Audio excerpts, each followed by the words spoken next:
El presidente de Uruguay, Luis Lacalle Pou, partió este día martes a la ciudad brasileña de Río de Janeiro para participar en una cumbre del Mercosur en la que se buscará impulsar un posible tratado de libre comercio con China. El mandatario viajó temprano desde el aeropuerto internacional de Carrasco en un vuelo que abordó junto al canciller uruguayo Omar Paguini, quien asumió dicho cargo en noviembre tras la salida de Francisco Bustillo. El primer mandatario uruguayo instó la importancia de una reunión con el país asiático, delegando también el oficio a los servicios técnicos, tomando en cuenta que hace mucho tiempo no han podido coordinar un encuentro, según afirmó. China quiere que no parece lógico que el Mercosur no tenga este acuerdo. Los líderes del Mercosur se van a reunir el jueves en Río de Janeiro con el acuerdo de libre comercio con la Unión Europea como un punto muerto tras el enésimo desencuentro entre los dos bloques. ¿Se logrará cerrar este acuerdo comercial? Es la gran interrogante.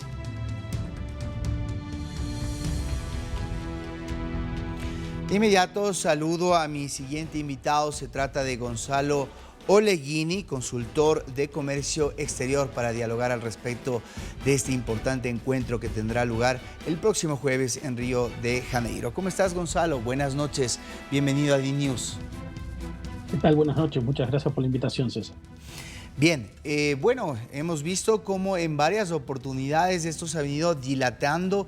¿Piensas que hay oportunidad o un escenario favorable para que en Río de Janeiro se pueda cerrar este importante acuerdo entre Mercosur y la Unión Europea? Realmente con las señales que hemos recibido parece muy difícil, ¿no? La posición del presidente francés, sumamente extrema, y de volver a patear el tablero de algo que ya se había conversado. Esa es la demostración de que Francia obviamente no quiere cerrar el acuerdo. Y también del lado del Mercosur, el presidente Lula avanzó en algunas partes de la negociación sin, digamos, una información al resto. Y cuando Argentina fue consultada sobre esa nueva negociación, Argentina no dio el ok, dijo que no seguía con esas nuevas negociaciones que implicaban cambios con el tema automotriz, por ejemplo. Bueno, entonces tenemos distorsiones dentro y fuera del Mercosur para llegar al acuerdo, y realmente solo un milagro podía salvar este acuerdo. La verdad Ahora, que es solo un milagro. el primer ministro de Alemania, Olaf Scholz, se había referido a que Francia siempre ha tenido ciertos reparos, incluso con su gestión. ¿Qué es lo de fondo? ¿Por qué Francia tiene esta postura? A ver, Francia tiene una postura que obviamente está relacionada con proteger a su producción agrícola. Pero llega un momento que uno, cuando la analiza, tiene mucho de sin sentido. Después también me gustaría atacar el tema ambiental, pero primero el tema productivo. Solo para que ustedes tengan una referencia, el ingreso de carne vacuna, ¿no? Estamos hablando de los 4 principales productores de carne vacuna prácticamente del mundo, ¿no? Brasil, Argentina, Uruguay y Paraguay, ¿no? Todos juntos vendiendo carne en la Unión Europea. Ese podría ser un temor para los europeos. Bueno, la cuota de ingreso que crece a partir de lo que teníamos hoy en día, estamos hablando de un 3% de lo que la Unión Europea vende dentro de su territorio. Si alguien cree que la industria o la producción europea va a ser prácticamente aniquilada por el Mercosur con esos porcentajes, realmente que yo creo que es más utilizado desde el punto de vista político-electoral. Francia tiene una inestabilidad política interna muy fuerte, y entre varios frentes, y uno de los frentes son los productores agrícolas, y obviamente el sistema político termina entonando la misma melodía que sus productores agrícolas, que piensan que el acuerdo lo que va a hacer es prácticamente destruir sus medios productivos, principalmente relacionados con el agro, ¿no? En el tema ambiental, referías que hay otro problema. En el tema ambiental, realmente la posición de Europa es muy hipócrita. Esa es la realidad. Nosotros, por ejemplo, en el Mercosur, los factores, por ejemplo, de producción para energía que utilizamos son mucho menos contaminantes que lo que utiliza Europa, ¿no? Voy a poner un caso extremo como el caso de Uruguay, ¿no? Uruguay, casi el 100% en los últimos 4 o 5 años de su energía eléctrica lo hace con energía renovable, ¿no? Pero es un caso extremo, ¿no? Pero Brasil, Argentina o Paraguay también tienen altos niveles de producción de energía desde el punto de vista renovable. Francia tiene plantas nucleares, Alemania tiene plantas nucleares, o tenía algunas, Nos enteramos cuando vino la guerra de Ucrania y Rusia, la invasión de Rusia a Ucrania, que seguía produciendo electricidad con carbón, que es altamente contaminante. Entonces, su visión sobre la ecología, la verdad que es bastante hipócrita para decirnos a nosotros qué es lo que deberíamos hacer cuando ellos no hacen lo que deberían hacer dentro de su propio territorio. Entonces, es más una excusa de la negociación también planteada por Francia, sumado a este tema productivo. Esas son las dos principales excusas que Francia pone a la hora de avanzar a la negociación.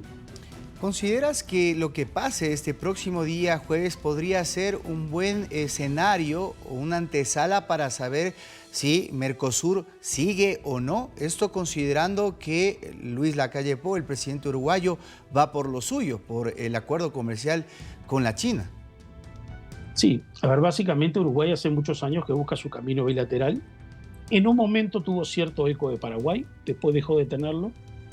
Y principalmente cuando Uruguay empieza a hablar de China, porque obviamente como Paraguay tiene relaciones con Taiwán y no con China, del punto de vista comercial, obviamente eso generó que Paraguay se alejara de la posición de Uruguay de negociar acuerdos de forma bilateral. Pero hoy tenemos una gran ensalada en el Mercosur, ¿no?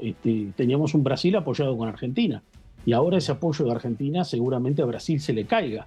Y nos vamos a encontrar una cumbre que va a ser, de mi punto de vista, muy pintoresca, porque va a haber grandes pases de facturas entre los presidentes, entre los que están y el que se va, como el caso de Fernández. Yo creo que el presidente uruguayo tiene muchas cosas guardadas para decir y las va a decir seguramente en esta cumbre, porque el presidente Fernández se va el domingo, se va 2 días después de esta cumbre y asume el presidente Milei. Y Uruguay va a buscar apoyarse en Milei, ¿no? Y Brasil ya hizo su movida de ajedrez, que es seguramente anunciar el ingreso como miembro pleno de Bolivia al Mercosur, para tratar de buscar un aliado político a la hora de votar, porque se queda solo. Queda Paraguay por un lado, Brasil por otro, y seguramente Uruguay y Argentina empiecen a hacer un trabajo en conjunto. Entonces, Brasil, en todo este juego político electoral, con la elección en Argentina, perdió. Y obviamente movió sus piezas para tratar de seguir manteniendo el poder dentro del bloque, ¿no?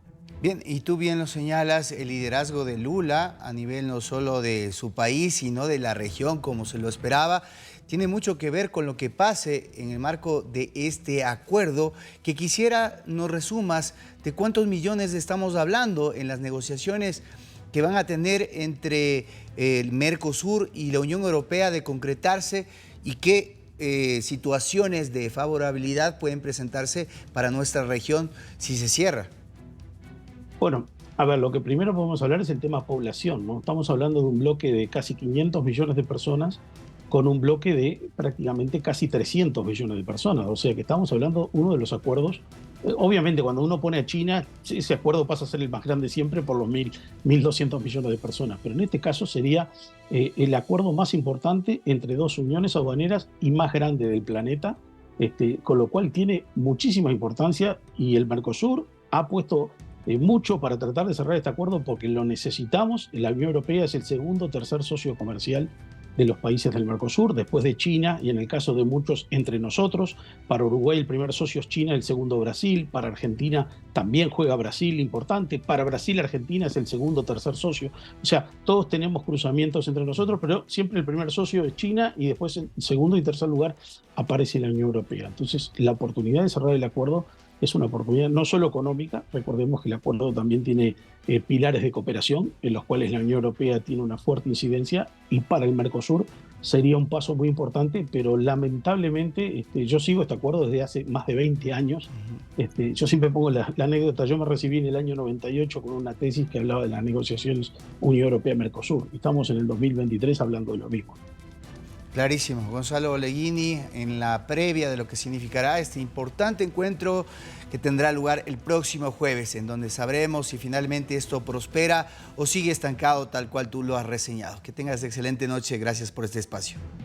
Muchas gracias por la invitación y hasta la próxima.